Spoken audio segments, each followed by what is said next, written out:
My name is Elizabeth Moore. I'm 32 years old. And until 2 weeks ago, I thought I was about to marry the man I'd spend the rest of my life with. If you'd asked me back then, I would have told you my life was stable, boringly happy, even. A shared home, wedding plans pinned neatly to the fridge, a future that felt mapped out in sensible, predictable lines. I didn't know that predictability was exactly what he was trying to escape. We'd been together for 3 years, engaged for 6 months. We met at a mutual friend's backyard barbecue, one of those lazy summer afternoons where the beer is warm, the music is too loud, and somehow, in the middle of it all, you lock eyes with a stranger and feel like the rest of the noise fades away. That's what it felt like with Daniel. He was charming without trying too hard, funny in a dry, understated way. The kind of man who listened when you spoke. At least that's what I thought at the time. We moved in together after a year, bought a house 6 months later. The house was technically mine. I'd used an inheritance from my grandparents for the entire down payment. Daniel helped with the mortgage and utilities, and we agreed, clearly, calmly, that we'd add his name to the deed after the wedding. 3 months away. Everything was booked. Venue, planner, deposits paid. About $15,000 spent already, most of it from my savings. Daniel had contributed some, and his father had generously offered to help with the wedding costs, too. On paper, it all made sense. But paper doesn't capture tone shifts, or hesitation, or the way someone starts guarding their phone like it contains state secrets. Looking back now, the signs were obvious. Daniel had started smiling at messages he wouldn't explain, going out with friends more often, taking calls in other rooms, laughing softly at things he wouldn't share with me. I told myself I was being paranoid. Wedding stress, I reasoned. Everyone says this is the hardest part. Then came the dinner. We were sitting across from each other at our dining table, half-eaten plates between us. I remember the exact moment he put his fork down, the pause before he spoke, the way his eyes didn't quite meet mine. "Elizabeth," he said calmly, "I've been thinking." My stomach tightened. "I think maybe we should take a short break." The word landed wrong, heavy, disorienting. "A break?" I asked. "From what?" "From us," he replied gently, too gently. "Just a little time apart. Clear our heads before the wedding. Make sure we're doing the right thing." I stared at him, waiting for the punchline. It didn't come. "Is something wrong?" I asked. "Are you having doubts?" "No," he said quickly. "Nothing like that. It's just stress. Wedding planning, work. I think space could actually make us stronger." I didn't feel strained. I didn't feel unsure. But I nodded anyway. "How long?" I asked. "A week, maybe 2. I'll stay with family." "And during this break," I pressed, my voice careful, "are we still exclusive?" He hesitated, just a fraction of a second. "Of course," he said. "This isn't about seeing other people." I didn't believe him, but I also didn't want to be the woman who demanded reassurance, the one who questioned every move. So I smiled, swallowed my instinct.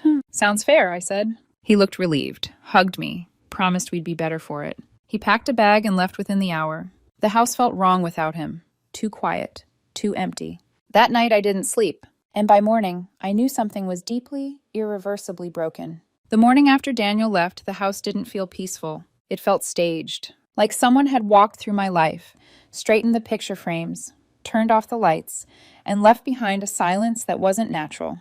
Silence that demanded I either ignore it or listen closely enough to hear what was hiding underneath. I tried to do the healthy thing first. I made coffee. I answered a few work emails.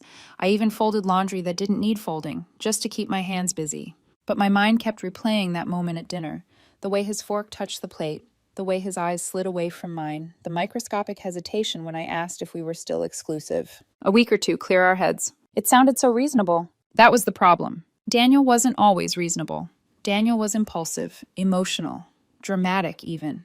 If he wanted space, he'd normally pick a fight and storm out for an hour, then come back with flowers and that sheepish grin that used to melt me. This time he had been measured, prepared, and that chilled me more than anger ever could. By noon, I gave up pretending I was fine. In the living room, on the shelf beneath the TV, sat our shared iPad. We used it for recipes, streaming, wedding spreadsheets, little domestic things that made us feel like a team. Daniel had insisted on syncing everything for convenience. I remember him saying it like it was romantic. "What's mine is yours," he'd told me once, tapping my nose playfully. Now my fingers hovered over the screen, and my stomach twisted like it already knew what I was about to find. I wasn't proud of it, but pride felt like a luxury meant for people whose hearts weren't starting to rot from the inside out. I picked up the iPad. It unlocked instantly. No password needed. Like he wanted me to find it. Or like he was so confident I wouldn't dare. I opened messages. At first, it was harmless. Group chats with his friends, a thread with his father, a few wedding-related texts from vendors. Then I saw a contact name that made my pulse jump. Jenna, work. I stared at it, confused. Daniel had mentioned a Jenna before, but only in passing. Just a co-worker who was apparently a little dramatic and always had something going on. I clicked, and the room tilted. The messages didn't start with flirting. They started with intimacy, like two people who had already been touching each other for a while and were now just continuing the conversation like it was normal. Her. Can't stop thinking about last night. Daniel. Me neither. I've missed you more than I admitted. Her. So when is your break happening, Daniel? Tonight. She'll buy it. My breath turned shallow. She'll buy it. Not I hope she understands. Not I feel guilty. Not I don't know if I can do this. Just she'll buy it. Like I was a predictable machine that spit out trust on command. I scrolled, hands shaking so hard I had to brace my elbow on the table to steady myself. There were weeks of messages. 2 months, maybe more. Plans layered over lies. Little jokes between them about my sweetness, my blind faith, how I was so easy to manage when I'm focused on the wedding. Then came the line that made my throat close like a fist had grabbed it. Her. Once the wedding is off, we can finally stop sneaking around. Daniel. Yeah, I just need to get through this cleanly. Let her think it's mutual. Mutual. Like betrayal could be softened if you wrapped it in therapy language. I sat down on the couch so suddenly I almost missed it and landed awkwardly, my knees hitting the coffee table. I didn't even feel the pain. Because my brain had shifted into that strange, icy state that happens when reality becomes too sharp. I kept scrolling. And then I saw photos. Not the kind you could excuse. Not the kind you could misinterpret. Not the kind that could be explained away with. It's not what it looks like. Daniel's skin. Her skin. Their bodies caught in angles that screamed one thing. This wasn't a mistake. This was a relationship. And buried among them was the most recent message, sent just yesterday. After dinner, after the break proposal, after he hugged me like he loved me. Her. He bought the break idea. Daniel. Told you it would work? I stared at that sentence for a long time. Because something inside me, something soft and hopeful, died quietly while I watched. Not with a dramatic crash. Not with screaming. Just a silence, a final understanding. The uncertainty was gone. And in a strange, horrifying way, that brought relief. I didn't cry right away. I didn't throw the iPad. I didn't call him. I did something far colder. I started taking screenshots. Every message, every plan, every laugh at my expense, every mention of money, every sentence that proved he wasn't just cheating, he was calculating. I saved them into a folder on my phone, labeling it with a name that felt almost absurdly calm. Evidence. My hands moved like I was on autopilot, but my heart was pounding so hard it felt like it might burst through my ribs. And then, as I kept reading, I found the part that made my blood turn to ice all over again. They weren't just sleeping together. They were planning what would happen after.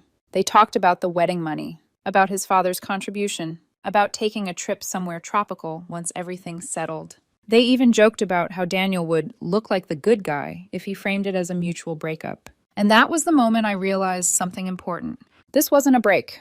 It was a strategy. And I was the only person in the room who didn't know I was being played. I set the iPad down slowly. I stood up, walked to the kitchen, poured myself a glass of water. My hands were steady now. Not because I wasn't hurt, but because the part of me that wanted to beg had been replaced by something harder, something sharper, something that whispered, "He thinks you'll crumble. He thinks you'll negotiate your own dignity. He thinks you'll stay because you've already invested so much." I stared out the kitchen window at the yard we'd planned to decorate for summer barbecues, the porch where we'd imagined taking morning coffee as husband and wife. My reflection in the glass looked like a woman I didn't recognize. Her eyes were wide, but they weren't helpless. They were awake. And in that moment, I didn't wonder if I was leaving. I only wondered how cleanly I could cut him out of my life without letting him take anything else from me. I reached for my phone, not to call Daniel, not to confront him, but to start making calls that would change everything. I didn't scream, I didn't cry, I didn't send a single angry message. Instead, I opened my laptop. There's a moment after betrayal, if you're unlucky enough to experience it, where emotion begs to take the wheel. where your body wants confrontation, explanations, apologies that feel like oxygen. But I'd already given Daniel enough oxygen. What I felt now wasn't rage. It was clarity. The first call I made was to our wedding planner, Marissa. Her name popped up instantly in my contacts, right beside a dozen spreadsheets labeled final guest count and table settings. Documents that now felt like artifacts from another lifetime. She answered on the second ring, cheerful as ever. "Hi, Elizabeth. I was just about to email you about the florist." "Marissa," I interrupted, my voice steady in a way that surprised even me. "I need to cancel the wedding." Silence. Then, carefully, "Are you okay?"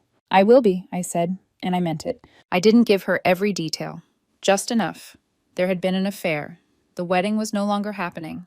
I was the primary contact on most vendor contracts, and I needed to know what my options were. Marissa shifted seamlessly into professional mode, the kind of calm competence you don't appreciate until your life starts falling apart. She explained timelines, refunds, non-refundable deposits, what could be salvaged, what couldn't.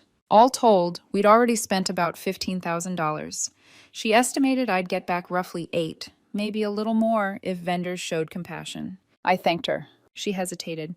"Elizabeth, I'm so sorry. If you need anything at all, let me know." "I will," I said. And for the first time since yesterday, my voice wavered just slightly. The second call was to my bank. Because love might be emotional, but separation is administrative. I spoke with a personal banker, explained the situation, and confirmed what I already knew. The joint checking account was technically mine. Daniel was an authorized user, not a co-owner. I could remove him, but I wouldn't. Not yet. I transferred exactly his contribution, $5,000, into a new account. Clean, documented, untouchable. Money he couldn't later claim I'd stolen or withheld. I wanted the ending to be indisputable. Then I scheduled an appointment with a real estate agent. That one felt surreal. I walked him through the house that afternoon, listening as he talked about curb appeal and market demand like we weren't standing in the ruins of my engagement. The housing market was hot, he said. We could list immediately. Expect interest within days. "Is your partner on the deed?" he asked casually. "No," I replied. He nodded. "Then you're clear." By the time he left, the paperwork was ready, photos scheduled, a listing drafted, and still no tears. That came later. The hardest call came last. Daniel's father, Michael. He'd always been kind to me. Old school, honest to a fault. The kind of man who believed commitment meant something because he'd lived long enough to see what happened when it didn't. He'd contributed generously to the wedding. Money he'd saved because he believed he was helping his son build a future. A future that, according to Daniel's messages, was already being dismantled behind his back. I stared at my phone for a long time before sending anything. When I finally did, I chose my words carefully. No insults, no embellishment, no photos. Just screenshots of messages that showed the affair. The break, the plan, the money.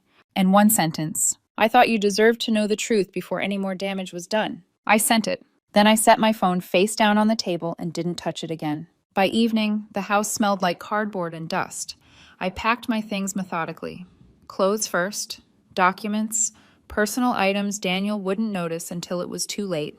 At sunset, the real estate agent returned. He planted the "for sale" sign in the front yard with professional efficiency. I watched from the porch as the metal stake slid into the soil. Something about it felt ceremonial, like a boundary being drawn, like a decision made irreversible. I poured myself a glass of bourbon, something I rarely drank, and finally sat down. 6 hours. That's how long it took to dismantle a relationship I'd spent 3 years building. My phone buzzed once, then twice, then 3 times. I didn't check it. I already knew what it would say. 2 days passed. I took time off work, claiming a family emergency. That wasn't technically a lie. I packed more, slept poorly, ignored my phone until the battery died.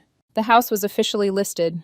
By the second day, there were 3 showing requests and 1 verbal offer above asking price. At 6 p.m., the doorbell rang. I didn't jump. I didn't rush. I walked to the door slowly, my heart steady, my mind clear.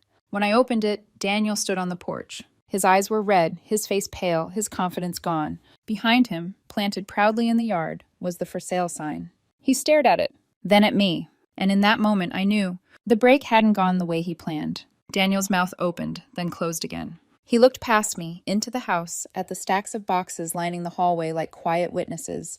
"What the hell is going on?" he finally asked, his voice cracking. I stepped aside just enough for him to see everything. Every packed corner, every stripped wall, the unmistakable absence of us. I think you know, I said calmly. He laughed once, sharply, like the sound hurt him. Elizabeth, this is insane. You're selling the house? I am. You can't just do that, he snapped, panic creeping into his tone. We didn't even talk about this. We talked about a break, I replied. I'm just getting perspective, same as you. His eyes flicked to mine, searching for something. Anger, grief, pleading. He found none. What is this really about? He demanded. Because if this is about space, you've made your point. I took a breath. I saw the messages, Daniel. His face drained of color so fast it was almost frightening. What messages? The ones with your ex-girlfriend, I said. The ones where you laughed about me buying it. The ones where you planned to cancel the wedding and spend your father's money on a vacation once everything settled. The words landed heavily between us. For a moment, he looked like he might collapse. Then his expression shifted, defensive first, then desperate. You went through my things, he said, latching onto the one detail that made him feel less guilty. That's a huge violation, Elizabeth. You left the iPad logged in, I replied. Careless. He ran a hand through his hair, pacing the porch like a trapped animal. It's not what it looks like, he said quickly. Jenna and we just reconnected. It didn't mean anything. I cut him off gently. Don't. He froze. I read everything, I continued. Every message, every plan, every joke about me. So if you're going to lie, at least don't insult my intelligence while you do it. His shoulders slumped. Then came the tears. I made a mistake, he said, voice breaking. A stupid, selfish mistake, but we can work through this. I love you, not her.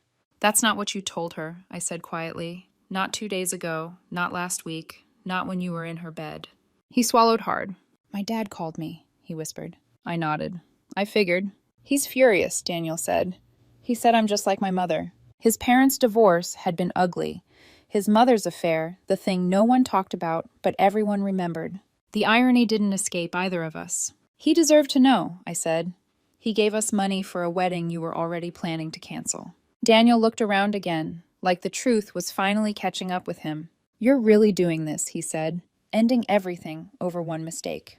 It wasn't one mistake, I replied. It was dozens of decisions, repeatedly, with intention. Silence stretched. Finally, he asked, where am I supposed to go?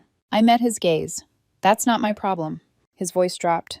Jenna kicked me out. I raised an eyebrow. She said it was too complicated now, he added bitterly, that everything blew up. Of course it did. Seems like she wasn't interested in the aftermath, I said. Just the fantasy. He looked at me like he was seeing me for the first time. Can I at least come in and get my things, he asked. I already packed them, I said. They're in the garage. There's also an envelope with a check. Your $5,000. Every cent you contributed. He stared at me. You planned this. Yes. We carried the boxes to his car in silence. 4 trips. Each one felt lighter. When everything was loaded, he turned to me one last time, eyes wet. I really did love you, Elizabeth. I studied his face, the man I'd almost married, the future I'd almost surrendered myself to. No, I said softly. You loved what I made easy for you. He flinched. Then he got in his car and drove away. I went back inside. The house felt emptier than ever, but for the first time since the break, the silence didn't feel like abandonment. It felt like space.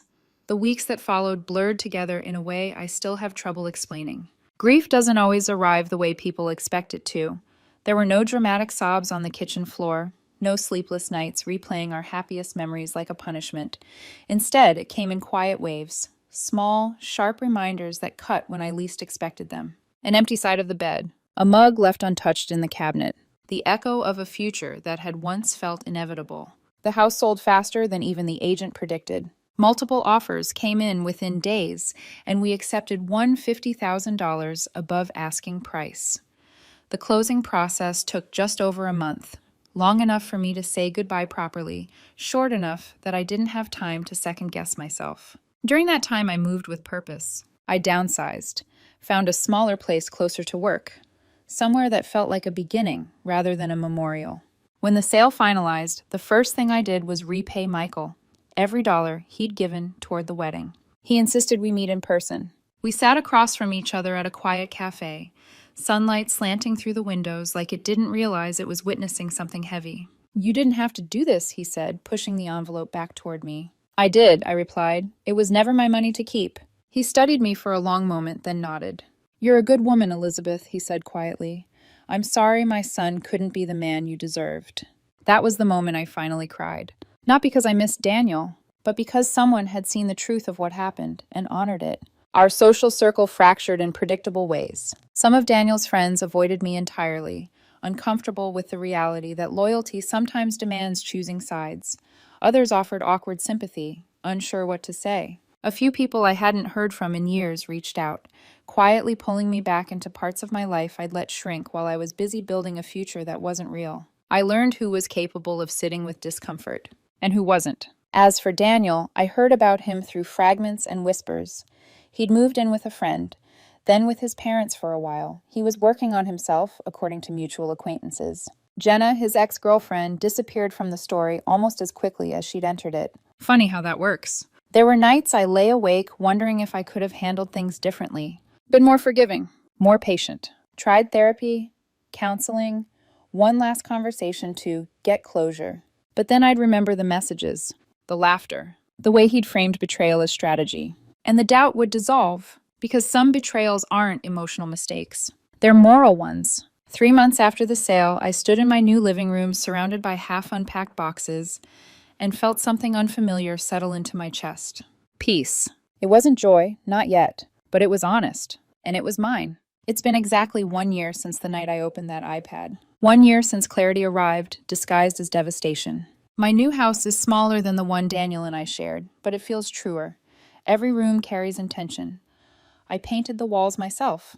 Soft, warm colors, instead of the sterile neutrals we'd chosen to appeal to resale value. I built a small deck out back, learned the hard way that power tools don't forgive impatience, and adopted a rescue dog named Cooper, a clumsy, big-hearted mutt who snores louder than seems physically possible. He sleeps on the couch beside me now. Career-wise, life surprised me. 6 months after everything fell apart, my company was acquired. Restructuring followed, anxious weeks of uncertainty, but somehow I emerged with a promotion. I manage a team now. I speak with more confidence. It turns out surviving betrayal teaches you how to trust your judgment in rooms full of people trying to test it. Daniel and I don't speak, but news travels. After bouncing between friends' couches, he moved back in with his parents. Humbling, I imagine, especially with his father fully aware of why the wedding never happened. From what I've heard, Daniel tried to reconnect with Jenna months later. She declined. Shocking, I know. Michael and I still meet for lunch occasionally. Not often, but enough. He never asks about Daniel. Instead, he talks about books he's reading. Lessons he learned too late. The strange ways life reroutes us when we're stubborn enough to believe we know where we're going. We can't control what happens to us, he told me once, only how we respond. Coming from anyone else, it might have sounded like a platitude. From him, it carried weight. Dating came back into my life quietly, carefully. I made mistakes at first, leading with my trauma, explaining myself too much, apologizing for boundaries that didn't need justification. Eventually, I learned to stop doing that. I've been seeing someone for 3 months now. Mark. He's nothing like Daniel, honest to the point of awkwardness, emotionally consistent. He knows my past, but doesn't treat me like I'm fragile or broken. We're taking things slowly. And for the first time, slow doesn't feel like fear. The most unexpected moment came last month. A letter arrived in the mail. Not an email, not a text. A handwritten letter from Daniel. He didn't ask for forgiveness, didn't make excuses. He wrote about therapy, about patterns he didn't understand before, about realizing that love isn't something you manage, it's something you protect. I didn't know what real love looked like, he wrote.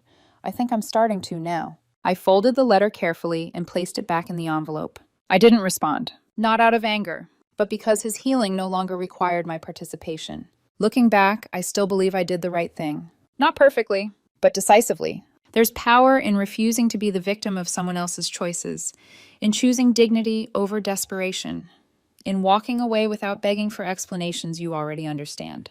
That for sale sign Daniel saw that day wasn't just about a house. It was a declaration that I valued myself enough to leave someone who didn't. 1 year later, I can say this with certainty. I'm grateful, not for the betrayal, but for the clarity it brought. Some endings aren't failures. They're corrections.